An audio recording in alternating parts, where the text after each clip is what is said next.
हैं आप लोग। उम्मीद करते हैं आप लोग बहुत अच्छे होंगे और आपकी तबीयत भी बहुत अच्छे तरीके से ही होगी। दोस्तों, ये है रेलवे साइंस का टॉप 25 क्वेश्चन और एकदम चुनिंदा क्वेश्चन है। चुन चुन के क्वेश्चन आए हैं और प्रीवियस ईयर पर आधारित क्वेश्चन है और ये क्वेश्चन पूछे जा चुके हैं। ऐसा नहीं कि मैंने अपने से डाल दिया है। ये सब question ALP, RPF, NTPC group D में कहीं ना कहीं पूछे गए क्वेश्चन हैं। ठीक है, तो आप लोग इस वीडियो को पूरा देखिए और बताइए कि आप कितने प्रश्न कर लेते हैं। कमेंट करके जरूर बताइएगा। अगर 25 में से आप 18 कर लेते हैं तो ये मान लें कि आपकी तैयारी भरपूर है। तो 25 में से 18 कौन करता है, कमेंट करके जरूर बताइएगा। और जो 25 में से 18 करते हैं वो तो कमेंट करेंगे ही, और साथ में वो भी बच्चे कमेंट करेंगे जो कितने प्रश्न कर पाते हैं, कितने नहीं कर पाते हैं। ठीक है, तो आइए स्टार्ट करते हैं वीडियो को बिना देरी किए हुए। क्वेश्चन नंबर 1 है, न्यूक्लियस में परमाणु क्रमांक, एटॉमिक नंबर जिसे कहते हैं, को दर्शाता है। प्रोटॉन, न्यूट्रॉन, इलेक्ट्रॉन या हाइड्रॉन क्या दर्शाता है? तो न्यूक्लियस माने नाभिक में परमाणु क्रमांक को क्या दर्शाता है? तो आपका जो राइट आंसर होगा वो होगा प्रोटॉन। प्रोटॉन एटॉमिक नंबर को दर्शाता है। देखिए, जैसे मान लो ये है क्लोरीन है, तो यहाँ पे उसका परमाणु क्रमांक, यहाँ पे परमाणु भार माने एटॉमिक नंबर, एटॉमिक मास ये होता है। तो परमाणु क्रमांक को दर्शाता है प्रोटॉन। प्रोटॉनों की संख्या बराबर परमाणु क्रमांक बराबर इलेक्ट्रॉनों की संख्या, और परमाणु द्रव्यमान माइनस परमाणु क्रमांक बराबर न्यूट्रॉनों की संख्या होती है। ठीक है, आइए थोड़ा सा और जानते हैं। न्यूक्लियस में प्रोटॉन की संख्या परमाणु क्रमांक को व्यक्त करती है, अर्थात किसी तत्व का परमाणु क्रमांक उस तत्व के नाभिक में उपस्थित प्रोटॉन की संख्या को कहते हैं। समझ गए बात को? किसी तत्व का परमाणु क्रमांक उस तत्व के नाभिक में उपस्थित प्रोटॉन की संख्या को कहते हैं। ठीक है, अगला क्वेश्चन है, एक हाइड्रोजन एटम में कितने न्यूट्रॉन होते हैं? हाइड्रोजन एटम में कितने न्यूट्रॉन होते हैं? 1, 2, 3 या कुछ नहीं? तो आपका क्या होगा, आप लोग बताइए। तो आपका जो राइट आंसर होगा वो होगा कुछ नहीं। कुछ नहीं आपका करेक्ट आंसर होगा। कैसे कुछ नहीं, आइए देखते हैं। हाइड्रोजन परमाणु के नाभिक में केवल एक प्रोटॉन ही पाया जाता है, केवल एक प्रोटॉन, जबकि एक भी न्यूट्रॉन नाभिक में नहीं होता है। इसलिए हाइड्रोजन का परमाणु क्रमांक तथा परमाणु भार, द्रव्यमान संख्या दोनों का मान 1 होता है। समझ गए बात को? परमाणु क्रमांक और परमाणु भार जिसे द्रव्यमान संख्या कहते हैं, दोनों का मान 1 होता है, इसलिए उसमें न्यूट्रॉन नहीं होता। और एक में से एक घटा दोगे, परमाणु द्रव्यमान संख्या और परमाणु क्रमांक में से जब घटा दोगे तो आंसर आएगा न्यूट्रॉनों की संख्या। तो इसमें न्यूट्रॉनों की संख्या 0 आ रही है, तो इसमें क्या होगा, एक भी न्यूट्रॉन नहीं है। ठीक है, अगला क्वेश्चन है, निम्नलिखित में से किसी परमाणु का व्यास सबसे बड़ा है? किसी परमाणु का व्यास सबसे बड़ा है किसका? आयोडीन का, फ्लोरीन का, क्लोरीन का या ब्रोमीन का? तो आपका राइट आंसर क्या होगा? तो आपका जो राइट आंसर होगा वो होगा आयोडीन। आयोडीन परमाणु का व्यास सबसे बड़ा है। आइए और भी जो हैलोजन तत्व हैं उनको देखते हैं। आयोडीन, फ्लोरीन, क्लोरीन तथा ब्रोमीन हैलोजन तत्व कहलाते हैं। ये सारे हैलोजन तत्व हैं। ठीक है, और आधुनिक आवर्त सारणी में ये अक्रिय गैसों, जिसे नोबेल गैसेस भी कहते हैं, कि बाईं ओर 17वें समूह में रखे गए हैं। तो ये भी पता हुआ। इन दिए गए तत्वों में आयोडीन की परमाणु त्रिज्या अथवा व्यास सबसे अधिक होता है।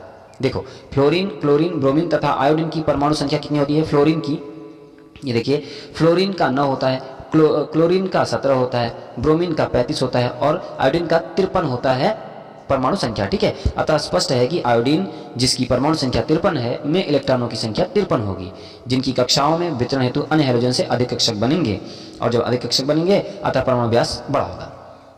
तो जिसका परमाणु संख्या ज्यादा उसका परमाणु व्यास सबसे बड़ा होगा। ठीक है, तो फ्लोरीन, क्लोरीन, ब्रोमीन तथा आयोडीन ये क्या है? एक हैलोजन तत्व हैं, और इनमें सबसे बड़ी जो व्यास होगा या त्रिज्या कह सकते हो तो वो आयोडीन का होगा। ठीक है, क्योंकि इसका परमाणु क्रमांक 53 है। अगला क्वेश्चन है, निम्नलिखित में से किन कणों में सकारात्मक आवेश होता है? सकारात्मक आवेश न्यूट्रॉन में, प्रोटॉन में, इलेक्ट्रॉन में या क्रिप्टन में, किस में होता है? किस में सकारात्मक आवेश होता है? सकारात्मक का मतलब ये कह सकते हो कि धनात्मक। तो आपका जो करेक्ट आंसर होगा वो होगा प्रोटॉन। प्रोटॉन में सकारात्मक आवेश होता है। आइए और भी जानते हैं। इलेक्ट्रॉन, प्रोटॉन और न्यूट्रॉन परमाणु संरचना के प्रमुख मूल कण हैं। क्या हैं? परमाणु संरचना के प्रमुख मूल कण हैं। परमाणु नाभिक की रचना प्रोटॉनों और न्यूट्रॉनों से होती है। जो नाभिक होता है उसका रचना प्रोटॉन और न्यूट्रॉन से होती है। इलेक्ट्रॉन परमाणु नाभिक में नहीं रहते हैं, यह नाभिक के बाहर रहते हैं। तथा नाभिक के चारों ओर कक्षाओं में गतिशील रहते हैं। प्रोटॉन तथा इलेक्ट्रॉन क्रमशः धन आवेशित तथा ऋण आवेशित कण हैं। देखिए प्रोटॉन क्या है, धन आवेशित है, और इलेक्ट्रॉन क्या है, ऋण आवेशित कण है। ठीक है। जबकि न्यूट्रॉन आवेश रहित अर्थात उदासीन कण होता है। न्यूट्रॉन क्या होता है, उदासीन होता है, अतः प्रोटॉन की सकारात्मक या धन आवेशित आवेश वाला कण है। तो प्रोटॉन ही आपका क्या है, धन आवेशित वाला कण है। तीन चीज होते हैं, इलेक्ट्रॉन, प्रोटॉन, न्यूट्रॉन। ठीक है, इसमें प्रोटॉन आपका धनावेशित होगा, इलेक्ट्रॉन आपका ऋणात्मक होगा और न्यूट्रॉन उदासीन होता है, याद रखिएगा। ठीक है, अगला क्वेश्चन है, इलेक्ट्रॉन के समतुल्य प्रतिद्रव्य कणों को कहा जाता है। जो इलेक्ट्रॉन के समतुल्य होते हैं उन कणों को क्या कहा जाता है, न्यूट्रॉन, एंटी इलेक्ट्रॉन, प्रोटॉन या पॉजिट्रॉन, क्या कहा जाता है? तो आपका जो राइट आंसर होगा वो होगा पॉजिट्रॉन।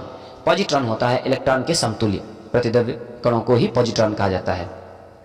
ठीक है, देखिए इलेक्ट्रॉन के समतुल्य प्रतिद्रव्य कण पॉजिट्रॉन होता है। क्या होता है, पॉजिट्रॉन होता है। इलेक्ट्रॉन और पॉजिट्रॉन का द्रव्यमान समान ही होता है। देखिए 9.1 × 10⁻³ किलोग्राम होता है द्रव्यमान। इलेक्ट्रॉन और पॉजिट्रॉन दोनों का द्रव्यमान कितना होता है, 9.1 × 10⁻³ किलोग्राम होता है। और पॉजिट्रॉन का आवेश धन 1.6 × 10⁻19 कूलम होता है, जो कि सकारात्मक दृष्टि से इलेक्ट्रॉन के ही समान है। हम जानते हैं कि इलेक्ट्रॉन पर यही आवेश मात्रा ऋण मान की होती है।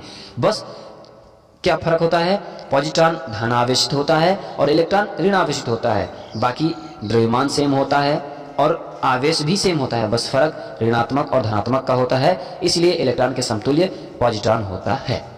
ठीक है, अगला क्वेश्चन है,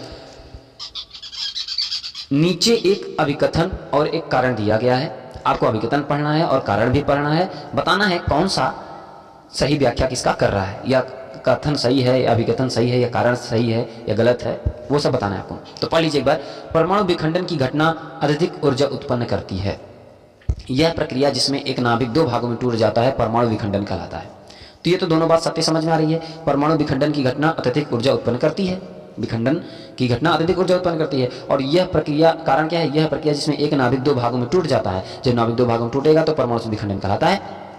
सही बात है। तो इसमें क्या है, आइए देखते हैं। अभिकथन और कारण दोनों सही हैं और कारण अभिकथन की उचित व्याख्या है। क्या है, अभिकथन और कारण दोनों सही है, बात सत्य है, लेकिन कारण अभिकथन की उचित व्याख्या है, ये नहीं है। अभिकथन और कारण दोनों सही है लेकिन कारण अभिकथन की उचित व्याख्या नहीं है, ये आपका राइट आंसर होगा। अभिकथन भी सही है, कारण भी सही है, लेकिन जो कारण है कि दो भागों में टूट के, ठीक है, तो अभिकथन की उचित व्याख्या नहीं है। देखिए कैसे, थोड़ा सा डिटेल यहां से जानते हैं। परमाणु विखंडन या नाभिकीय विखंडन जिसे कहते हैं, या न्यूक्लियर फिजन जिसे कहते हैं, की घटना में, परमाणु विखंडन कहो या नाभिकीय विखंडन कहो या न्यूक्लियर फिजन कहो, बात एक ही होती है कि घटना में परमाणु नाभिक जो होते हैं वो टूटकर दो छोटे छोटे कणों में बट जाता है और इन टूटे हुए खंडों को संयुक्त द्रव्यमान मूल नाभिक के द्रव्यमान से कुछ कम होता है। ठीक है, तो इन टूटे हुए जो खंडों को संयुक्त द्रव्यमान होता है वो मूल नाभिक के द्रव्यमान से कुछ कम होता है। मूल नाभिक में जितना रहता है उससे कुछ कम रहता है जब ये छोटे छोटे पार्टों में टूट जाते हैं। अर्थात इस क्रिया में द्रव्यमान की क्षति होती है। और द्रव्यमान की जब क्षति हो गई, जो आइंस्टीन की द्रव्यमान ऊर्जा समीकरण के E = mc² के अनुसार बड़ी मात्रा में ऊर्जा में बदल जाता है। तो आइंस्टीन का जो समीकरण है क्या है, E = mc²। ठीक है, इसी के अनुसार जो क्या होता है, बड़ी मात्रा में ऊर्जा में बदल जाता है द्रव्यमान, और जो मूल द्रव्यमान होता है उससे कम होता है, ये जो खंडों में टूटा हुआ द्रव्यमान होता है, तभी यहाँ पे द्रव्यमान की क्षति होती है। तो ये आइंस्टीन का रूल लग जाता है इस पे। ठीक है, ये द्रव्यमान ऊर्जा समीकरण है आइंस्टीन का। ठीक है, अगला क्वेश्चन देखते हैं। सूर्य की ऊर्जा किस माध्यम से उत्पन्न होती है? किस माध्यम से? परमाणु संलयन से, सौर ऊर्जा से, उष्मा विद्युत या गुरुत्वाकर्षण ऊर्जा? किससे? सूर्य की ऊर्जा किस माध्यम से उत्पन्न होती है? तो आपका जो राइट आंसर होगा वो होगा परमाणु संलयन।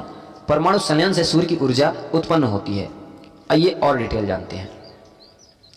सूर्य पर विशाल मात्रा में हाइड्रोजन का भंडार है, विशाल मात्रा में हाइड्रोजन का भंडार है, जिसके परमाणु सूर्य के कोर में अति उच्च ताप और दाब के कारण नाभिकीय संलयन या परमाणु संलयन, नाभिकीय संलयन या परमाणु संलयन क्रिया में भाग लेते हैं और अपने से भारी तत्व हीलियम का निर्माण करते हैं। ठीक है, ताप और दाब के कारण भारी तत्व हीलियम का निर्माण करते हैं। इस क्रिया में नए बनने वाले नाभिक का द्रव्यमान संलयित होने वाले नाभिकों में संयुक्त द्रव्यमान से कम होता है। यहाँ भी E = mc² माने द्रव्यमान का समीकरण, द्रव्यमान क्षति का नियम लगेगा, E बराबर mc स्क्वायर, आइंस्टीन का रूल लगेगा इसमें भी। तो इसी कारण से क्या होता है, नाभिकीय संलयन हुआ। अगला क्वेश्चन है, एक ऑक्सीजन परमाणु में कितने संयोजी इलेक्ट्रॉन होते हैं? एक ऑक्सीजन परमाणु में 2, 6, 8, 16 कितने होते हैं एक ऑक्सीजन परमाणु में? तो आपका जो राइट आंसर होगा वो होगा 6। ठीक है, 6 ऑक्सीजन में 6 संयोजी इलेक्ट्रॉन होंगे। संयोजी इलेक्ट्रॉन कहते किसे हैं वो देखिए, ऑक्सीजन का परमाणु क्रमांक 8 होता है, सब जानते हैं परमाणु क्रमांक 8 होता है, अतः इसका इलेक्ट्रॉनिक विन्यास क्या होगा, 2 और 6 होगा। जब 2 और 6 होगा अर्थात ऑक्सीजन के प्रथम कक्षक में 2 इलेक्ट्रॉन होंगे, और जबकि द्वितीय कक्षक का हो या वाह्य कक्षक का हो में 6 इलेक्ट्रॉन होंगे। प्रथम कक्षक और द्वितीय कक्षक यह वाह्य कक्षक कह सकते हो, इसमें 6 इलेक्ट्रॉन होगा। और वाह्य कक्षक के इलेक्ट्रॉन क्या कहलाते हैं, संयोजी इलेक्ट्रॉन कहलाते हैं। वाह्य कक्षक के इलेक्ट्रॉन ही संयोजी इलेक्ट्रॉन कहलाते हैं, अतः ऑक्सीजन में 6 संयोजी इलेक्ट्रॉन होंगे। ठीक है, तो करेक्ट आंसर होगा 6 संयोजी इलेक्ट्रॉन होंगे। अगला क्वेश्चन है, इनमें से कौन सी एक रासायनिक प्रतिक्रिया नहीं है? कौन सी एक रासायनिक प्रतिक्रिया नहीं है? अपघटन, ऑक्सीकरण, गुरुत्वाकर्षण या हाइड्रोलिसिस, कौन सी एक रासायनिक प्रतिक्रिया नहीं है बताइए? तो आपका जो करेक्ट आंसर होगा वो होगा गुरुत्वाकर्षण आपका एक रासायनिक प्रतिक्रिया नहीं है, बाकी अपघटन, ऑक्सीकरण, हाइड्रोलिसिस है। ठीक है, गुरुत्वाकर्षण क्या है? देखिए, गुरुत्वाकर्षण एक भौतिक क्रिया है। कैसी क्रिया है? भौतिक क्रिया है, और वो रासायनिक क्रिया पूछा था, तो गुरुत्वाकर्षण आपका राइट आंसर होगा। तो गुरुत्वाकर्षण एक भौतिक क्रिया है जिसके द्वारा एक पिंड दूसरे पिंड पर आकर्षण बल लगाता है, जिसे गुरुत्वाकर्षण बल कहते हैं। और गुरुत्वाकर्षण के संबंध में प्रसिद्ध भौतिक विज्ञानी न्यूटन ने एक नियम दिया, जिसके अनुसार ब्रह्मांड के किन्हीं 2 पिंडों जिनके द्रव्यमान यदि m1 हो, m2 एवं उनके बीच की दूरी r हो, तो उनके बीच कार्य करने वाले जो गुरुत्वाकर्षण बल होता है F होता है। और F का मान निम्नलिखित सूत्र द्वारा दिया जाता है। देखिए, F बराबर होता है Gm1m2 अपान r स्क्वायर। ऐसे F बराबर Gm1m2 अपान r स्क्वायर होता है। ये है न्यूटन का नियम। और जहां G ये कैपिटल G होता है वो सार्वत्रिक गुरुत्वाकर्षण नियतांक होता है। क्वेश्चन नंबर 10 है, इनमें से कौन सा रासायनिक परिवर्तन का एक उदाहरण है? ऊर्ध्वपातन, स्फटिक रूप, निष्क्रियकरण या आसवन, कौन एक रासायनिक परिवर्तन का उदाहरण है? तो आपका जो करेक्ट आंसर होगा वो होगा निष्क्रियकरण आपका एक रासायनिक परिवर्तन है। बाकी आप सारे भौतिक परिवर्तन है। ऊर्ध्वपातन, स्फटिक रूप, आसवन सब क्या भौतिक परिवर्तन है। निष्क्रियकरण आपका रासायनिक परिवर्तन का एक उदाहरण है। आइए थोड़ा सा और जानते हैं। निष्क्रियकरण कह दो या न्यूट्रलाइजेशन कह दो या उदासीनीकरण कह दो, एक रासायनिक अभिक्रिया है जिसमें अम्ल तथा क्षार के परस्पर मेल से दोनों ही उदासीनीकृत होकर साल्ट और तथा जल बनाते हैं। जैसे हाइड्रोक्लोरिक अम्ल HCl तथा सोडियम हाइड्रोक्साइड NaOH होती है कि उदासीनीकरण अभिक्रिया देखिए कैसी होती है। HCl प्लस NaOH मिला तो बना NaCl प्लस H2O। ठीक है, तो ये बना, तो ये थी आपकी समीकरण। अगला क्वेश्चन है, प्रकाश वर्ष किसका एकक है? प्रकाश वर्ष किसका एकक है? एकक बोले तो मात्रक कह सकते हो। तो प्रकाश वर्ष किसका मात्रक है? समय का है, दूरी का है, वेग का है, या इनमें से कोई नहीं? कौन सा ऑप्शन सही होगा? तो आपका जो राइट आंसर होगा वो होगा प्रकाश वर्ष आपका दूरी होगा, दूरी का मात्रक है। ठीक है, प्रकाश वर्ष कहते किसे हैं? प्रकाश वर्ष जिसे लाइट ईयर भी कहते हैं, दूरी मापन की एक इकाई है। प्रकाश द्वारा निर्वात में 1 वर्ष में तय की गई दूरी को एक प्रकाश वर्ष कहते हैं। यह मुख्यतः लंबी दूरियों तथा 2 नक्षत्र या तारों के बीच की दूरी या अन्य खगोलीय दूरियों को मापने के लिए काम आता है। ठीक है, प्रकाश वर्ष। और एक प्रकाश वर्ष में 9.46 × 10⁻15 मीटर के बराबर होता है, या किलोग्राम पूछेगा तो 9.46 × 10⁻12 किलोग्राम के बराबर होगा। तो 2 यूनिट आप लोग याद रखिएगा, एक प्रकाश वर्ष में कितने मीटर होता है, एक प्रकाश वर्ष में कितने किलोग्राम होता है। ठीक है, अगला क्वेश्चन देखते हैं। निम्नलिखित में से कौन समय की इकाई नहीं है? प्रकाश वर्ष, नैनो सेकंड, माइक्रो सेकंड और सेकंड। तो अभी जस्ट आप लोगों ने पिछले क्वेश्चन में देखा होगा कि प्रकाश वर्ष जो है वो दूरी का मात्रक है, तो समय का कैसे हो सकता है? तो आपका जो राइट आंसर होगा वो प्रकाश वर्ष होगा। प्रकाश वर्ष समय की इकाई नहीं है, ये दूरी की इकाई है। ठीक है, प्रकाश वर्ष दूरी की इकाई है। नूरी साल, नूरी साल क्या है? पृथ्वी तथा सूर्य के बीच की दूरी को कहते हैं नूरी साल, या 1 वर्ष में नूर का तय किया हुआ फासला होता है, या पृथ्वी और चंद्रमा के बीच का औसत फासला होता है, या इनमें से कोई नहीं होता है। नूरी साल क्या होता है? तो आपका जो राइट आंसर होगा वो होगा 1 वर्ष में नूर का तय किया हुआ फासला ही क्या होता है? नूरी साल होता है।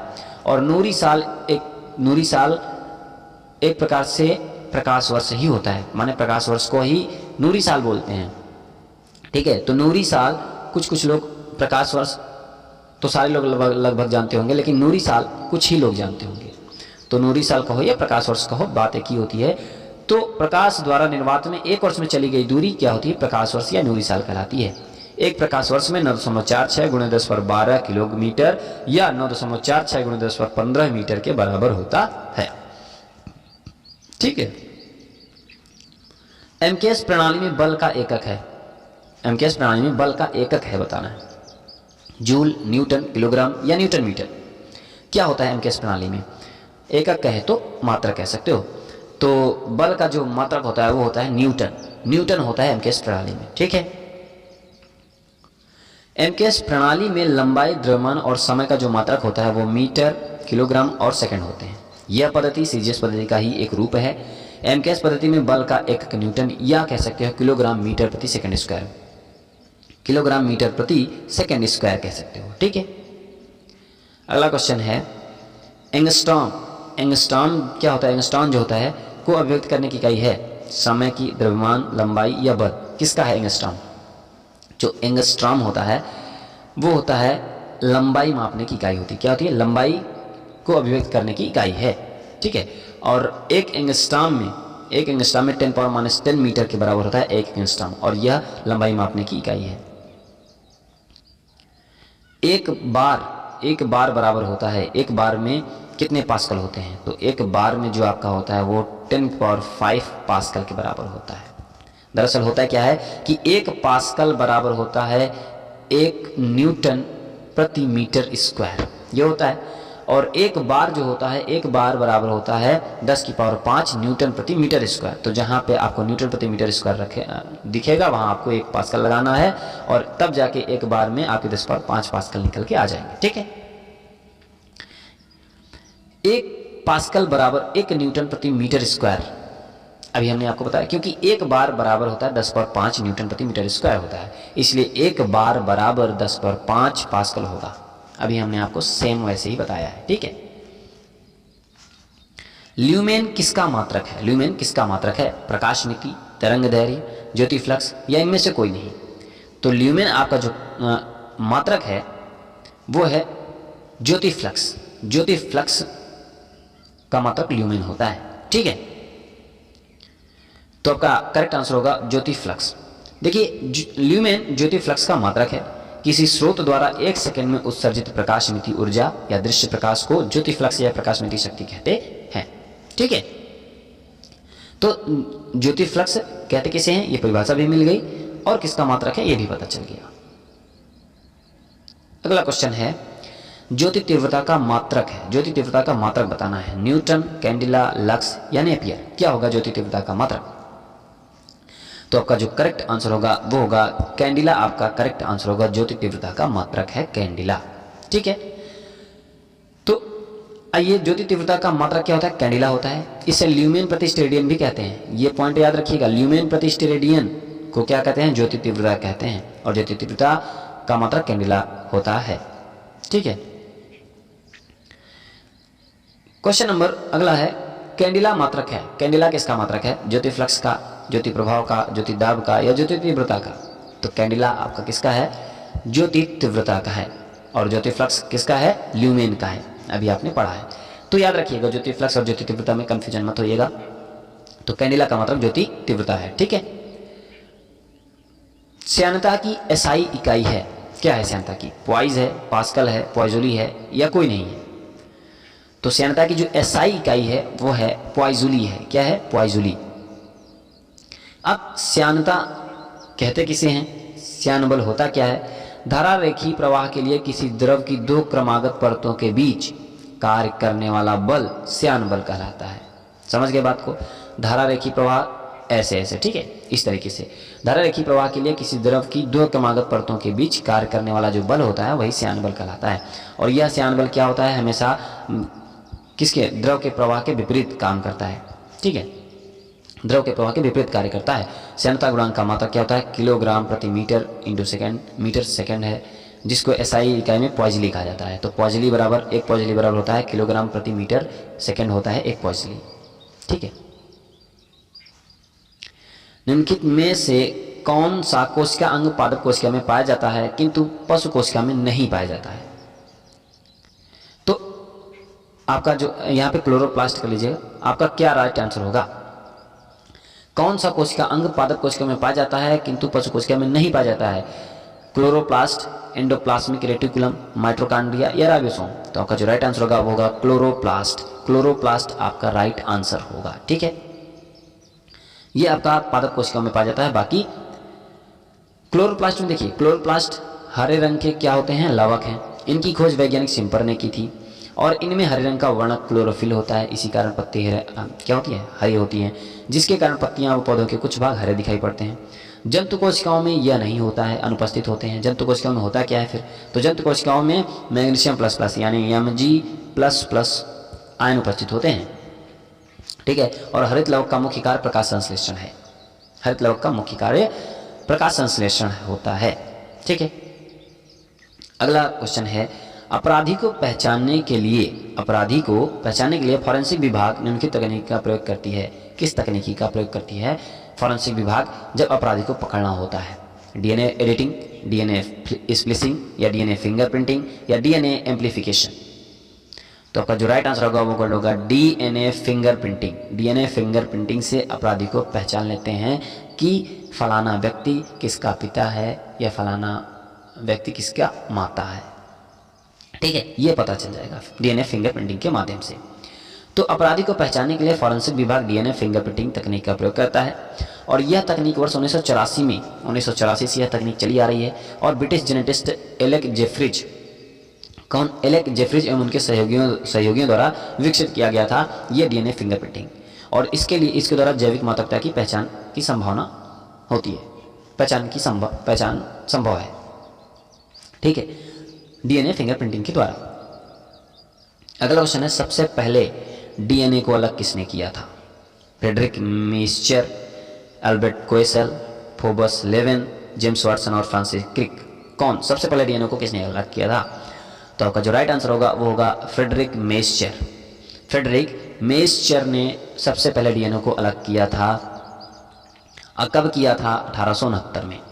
सबसे पहले फ्रेडरिक मेस्चर ने डीएनए को अलग किया था। इन्होंने 1869 में मरी हुई पश कोशिकाओं को है तो श्वेत रुधिराणु माने WBC से केंद्रक का पदार्थ निकाला और जब पदार्थ निकाला केंद्रक से तो इस पद्धति में सल्फर की मात्रा कम थी तथा फास्फोरस की मात्रा अधिक थी। ठीक है, क्योंकि प्रोटीन में सल्फर की मात्रा अधिक होती है परंतु फास्फोरस की मात्रा कम होती है। तो जब फास्फोरस की मात्रा कम होती है तो उसमें क्या होता है? इन्होंने केंद्रक में प्रोटीन के अतिरिक्त एक अन्य फास्फोरस युक्त पदार्थ का अनुमान लगाया, इसे ही न्यूक्लिन का नाम दे दिया। ठीक है, तो आरबीसी से केंद्रक का पदार्थ निकाला और इस पद्धति में क्या होता है? सल्फर की मात्रा कम था, फास्फोरस की मात्रा अधिक थी। यही होता है क्योंकि प्रोटीन में सल्फर की मात्रा क्या होती है? अधिक होती है। प्रोटीन में सल्फर की मात्रा अधिक होती है परंतु फास्फोरस की मात्रा कम होती है। उसमें जस्ट उल्टा था, सल्फर की मात्रा कम और फास्फोरस की मात्रा अधिक थी। तो इसी से उन्होंने एक क्या निकाला? फास्फोरस युक्त पदार्थ निकाला और अनुमान लगा कि यही एक फास्फोरस है, तो इसी का नाम उन्होंने न्यूक्लिन का नाम दे दिया। ठीक है, डीएनए परीक्षण के संबंध में विषम का पता लगाएं।